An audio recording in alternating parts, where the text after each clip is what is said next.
What if I took a penny and made it look new again? So this is what you'll need. Pennies, cleaning agents, and some sort of container.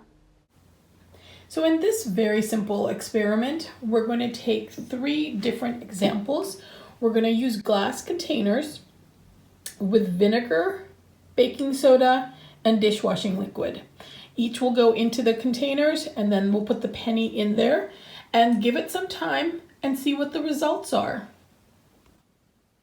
Okay, so I put the different liquids in each cup. This is the white vinegar, so I'm going to put that in there. The penny, this one is the baking soda. There you go. And this is the dishwashing liquid. So let's give it about 5 to 10 minutes and see what the results are. So let's go ahead and see what we've got. And take them out, clean them in a paper towel, and see. Now this was the vinegar one.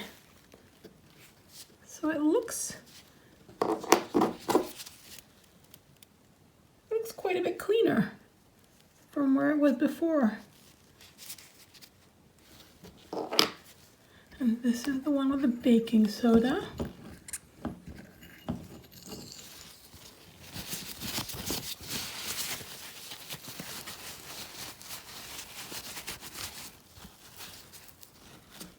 Okay, so that doesn't look quite as good as the vinegar one.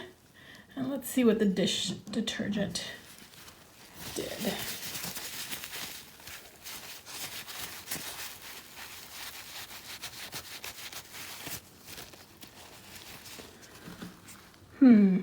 So that seems to be the least. So I'll put them down here so you can see. And the dish detergent looks almost the same as when I put it in. So if you keep that in mind, that they all looked kind of like that, you can see that the vinegar one has gotten the cleanest. So there you go. Now, a great way to try this experiment is to try different variables and see what you can get. But these are what I chose, and these were the results. What do you think? Thanks for joining today. See you at the library. Bye.